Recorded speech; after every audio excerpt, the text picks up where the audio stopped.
પૈસા બોલી જાવ પછી એમ અમથાને ટીકમ ને પોગી રહેવા જોવે તો પણ આપો 10,000 રૂપિયા અમથાને ટીકમ ને બેને પાડી દેવી નોખા 10,000 રૂપિયા થોડા હોય ઓલા દાદા આ કઈ જેવી તેવી વાત નથી બે ભાઈને નોખા પાડવાની વાત છે પૈસા તો થાય જ તેને ઓલા દાદા 10,000 રૂપિયા આપો અમથાને ટીકમ નોખા પડી જાહે ને પછી આપણે પોગી રહેવું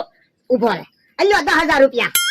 મમરાભાઈ અમથાને ટીકમ નોખા ન પડે ને તો પૈસા પાછા આવજો એ વાંધો નહીં ઈ આમ બકુલભાઈ આવી ગયા ઓલા દાદા 12 રૂપિયા આપો તો 12 રૂપિયા તારે શું કરવા એ ઘડિયાળમાં પાવર ઉતરી ગયો ને તે ખબર નથી રહેતી કેટલા વાગે ઈ પાવર નથી લેવો નવી ઘડિયાળ લઈ લેજો પૈસા આવી ગયા છે હે કેટલા પૈસા આવ્યા 10,000 રૂપિયા છે 5,000 તમારા ને 5,000 મારા 10,000 ક્યાં આવ્યા એ અમથાને ને ટીકમ ને બે ભાઈને પાડવાના છે નોખા ભોળા દાદા આપ્યા 10,000 રૂપિયા હે તો કામ થઈ ગયું હાલો હાલો બે ભાઈને પાડી દેવી નોખા ભોળા દાદા હવે આપણે કાયમ ની શાંતિ થઈ જાહે હવે તો શાંતિ થાય જ કે ને 10,000 રૂપિયા આપ્યા ટીકમ આપણે ડોહા ઉપર હાથ ઉપાડીએ ને ઈ મને નથી સારું લાગતું ડોહો લખન ખોટો છે અને એનો માણસ લખન ખોટો છે એટલે માર ખાય હા ઈ હાસું તારું ઈ અમથાભાઈ ટીકમભાઈ ઉભા છે ને તમે બે હું કામ આવ્યા એ તમને બેને 500 રૂપિયા દેવા આવ્યા અમને 500 રૂપિયા છે ને દેવા આવ્યા એ તમારે બે ભાઈને બાંધવાનું છે અને નોખું પડી જવાનું છે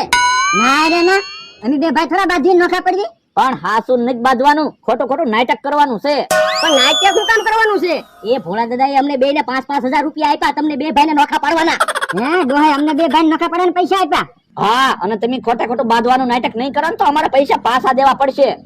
નાટક કરવાનું હોય તો ભલે બાકી અમે બે ભાઈ બાજીને નોખા ન પડવી એમ તો અમથાભાઈ થોડા એમ કોઈ બે ભાઈને નોખા પાડતા આવીશું તો અમને પાપ ન લાગે પૈસા હાટુ કાઈ એમ એવું પાપ ન કરવી હો આ તો હું નાટક કરવાનું છે બોલો ઓરા આવો લ્યો આ તો વાંધો નહીં અમે ભોળા દાદાને લઈને આવી ને આગેથી તમે અમને પાડી જાવ ને એટલે નાટક ચાલુ કરી દેજો એવો હાલો ટીકમ તું તૈયારીમાં રહેજે એ હારું ભોળા દાદા તારા અમથાને ટીકમ ને નોખા પાડી દેવી પછી કેહા કાકાને જમરૂ કાકાને નોખા પાડી દેવી અને બકુલભાઈ ને મમરાભાઈ ને નોખા પાડી દેવી ને તો જોવો તમારો વટ પડે ઈ હે એવું સપનું સાકાર થાય તો અહીંયા મજા આવી જાય ને હે ઓલા તો ઘડીક વારમાં પાછા આવ્યા ભોળા દાદા હાલો જો અમથાને ટીકમ કેવા બાંધે ઈ હા ઘડીક વારમાં બે ભાઈ બાંધવા માંડ્યા એટલે આમી કેવી ને એટલે તરત બાંધવા માંડે પણ તમે એવું તે હું કીધું કે બે ભાઈ બાંધવા માંડ્યા એ અમથાને એમ કીધું કે તું ટીકમ ના પાવરે હવા કરે અને ટીકમ ને એમ કીધું કે તું અમથાની હવાએ ગમે ત્યાં બાંધે તે એમાં બે બાંધવા માંડ્યા બે હાવ બુદ્ધિ વગર ના ને એમ કીધું ને એટલે તરત બાંધવા માંડ્યા એલા આપણને કેમ આવા વિચાર ન થાવતા એ આપણે બે સીધા માણસો સેવી ને એટલે હાલો હવે વાતો નથી કરવી હાલો કેવા બાંધે ઈ જોવો તમે હાલ હાલ ધટડક બાજા ઠીક ઓલા એવા નાટક ચાલુ કરી દે હવે તું મને કોઈ દે નહીં બોલાવતો આ તો તમે મને ન બોલાવતા તને આંબામાં ભાગ નહીં મળે આ તો તમને જમીનનો ભાગ નહીં મળે મને જમીનમાં હું કામ ભાગ ન મળે આ તો મને આંબામાં હું કામ ભાગ ન મળે જોવો તમે જોવો હે ઘડીક વારમાં તો જમીનના ભાગ પાડવા મળ્યા તો અમી જાવી ન્યા થોડું કઈ મોળું રે હાસુ હો તમે બે ભાઈને નોખા પાડી દીધા હવે જો ને હવે હાલ તમારી જરૂર પડે ખબર ને હવે મારે તારી કાઈ જરૂર ન પડે આ તો ક્યાંક બાધો તાર ખબર હું ન આવું આ તો હું બાધું ને ત્યારે તું ન આવતો અને તું બાધે ને ત્યારે હું નહીં આવું ભલે હું માર ખાવ આ તો વાંધો નહીં આ તો જાવ દે તારા ભાગમાં આ તો જાવ છું હે ટીકમ તો ભાગી ગયો કેમ પણ બે નોખા પડી ગયા ને હાસુ હો હવે તો એવું લાગે બે ભાઈ કોઈ દિવસ ભેગા જ નહીં થાય હા હવે હાલો તો આપણે બધા ખાટલે બેહી ના ના હવે અમારે ખાટલે બેહવા નથી આવું અને તમે જવા દો હવે અમારું કામ ચાલુ થાય હાલો તો આપણે ભાગીએ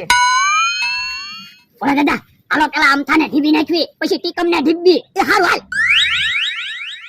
આંબામાં ભાગ જોતો છો જમીનમાં ભાગ જોતો છો ઓલા દાદા ઢીબી નાખો હમણાં બહુ પાવર કરતો તો કા ઓલા દાદા વાતું ના કરવી ઢીબી નાખો ઓય બાપા ઓય બાપા ઓય બાપા ઓય બાપા ઓ બાપા ઓ બાપા તમે તો બે ભાઈ બાંધેલા હતા ને ઓ બાપા અમને બે ભાઈ બધાડવા કા ઓય બાપા અમને બે ભાઈને નખા પાડવા હતા કા ઓ બાપા ઓ બાપા ઓલા દાદા ભાગો ઓય બાપા ઓય બાપા ટીકમ હવે ડોહાની કોઈ દે બાંધવાનો આવે હા હા કે હા હું લાવ્યો એ સેવ મમરા લાવ્યો રોજ તેલ મરચું ખાઈને કંટાળી ગયા સેવ મમરા ખા પણ સેવ મમરા ક્યાંથી લાવ્યો પૈસા તો તારી પાસે હતા નહીં ઈ તારે શું કામ છે સેવ મમરા ખાને પણ કે તો ખરો ક્યાંથી પૈસા લાવ્યો ઈ એ તું નાવા જો ને તારે બંડીમાંથી 50 રૂપિયા લઈ લીધા તા હે એ બાપા ઈ પૈસા તો તેલ મરચું લાવવાના હતા પણ તેલ મરચું ખાવી સેવ મમરા ખાવી આપણે ખાવાનું હતું ને એ હારું ઓ બાપા જો તો ખરો સેવ મમરા ઢોળી નાખ્યા હવે ઈ વાત જવા જો ને બકુડાને મમરાભાઈ ને જોયા ઈ કયો ને વાત ક્યાંથી જવા દે 100 રૂપિયા ના સેવ મમરા હતા લાય પૈસા ના રે ના હું કાઈ પૈસા નથી દેવાનો પૈસા આપે છે તો નકે ઢીબી નાખ્યું એ આપું છું પૈસા અરે દાદા હાલો ને કિહા કાકા ને જમરૂ કાકા ને નોખા પાડી દેવી તો પાવર તો ન કરે એ બાપા સાનો મનો બે માર ખવરાવે છે કે એ વાત હું ક્યાં કરો પૈસા આપો એ આપું છું અલ્લે 100 રૂપિયા હવે તો કયો બકુડા ને મમરાભાઈ ને જોયા તો હું કઈ અમને પગાર આપે કે અમે એની ધ્યાન રાખવી અરે દાદા આવડા ભલે નો કે બકુલભાઈ મમરાભાઈ એની જગ્યાએ જઈશે હાલો ન્યા વ્યા જાવી એ હારું હાલ કેમ પણ જમરો 10 રૂપિયાના સેવ મમરા લાવ્યો 100 રૂપિયા આવી જા ને હા હવે તેલ મરસું આવી જાહે અને સેવ મમરા આવી જાહે મમરાભાઈ મને તો સપને ખબર નહોતી આજ 5000 આવશે. મને એમ જ હતું બકુલભાઈ કે આજ પૈસા જ નહીં આવે પણ સાદા પૈસા હાથમાં આવી ગયા તું ભાઈ લાવો મારા 10000 રૂપિયા પાછા આલો શેના 10000 પાછા? તો આમ તો ટીકમ ક્યાં બાજી નોખા પડ્યા હવે તમે જોતા નહોતા તમારી સામે તે બે ભાઈઓ કેવા બાતતા હતા હવે ઈ બે ભાઈએ થઈને અમને ઢીબ્યા હવે એ તો પછી ભેગાઈ થઈ ગયા હોય ઈ અમને શું ખબર? ઈ મારે કાંઈ સાંભળવું ના મારા 10000 રૂપિયા લાવો હાલો 10000 ક્યાં છે? એની તમે વસ્તુ લઈ આવ્યા, જવાન ને પાવર લીધા અને હું ટાયર લઈ આવ્યો પાવર ને ટાયર બે વસ્તુ લઈ લ્યો આપણે પણ પાવર ને ટાયર આપણે શું કરવું પણ આપણે ઘડિયાળ લેશું ને ત્યારે પાવર કાયમ આવશે અને મેજિક લેશું ત્યારે ટાયર કાયમ આવશે પાવર હાટું હું ઘડિયાળ લેવાની અને ટાયર હાટું હું મેજિક લેવાનું ઉભો તો ધોકો ગોતવા દો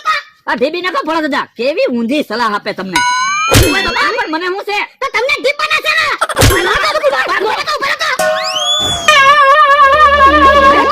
ભાગી જા પેલા બકુલભાઈ ને મમરાભાઈ ને નોખા પાડી દેવાની જરૂર છે બાપા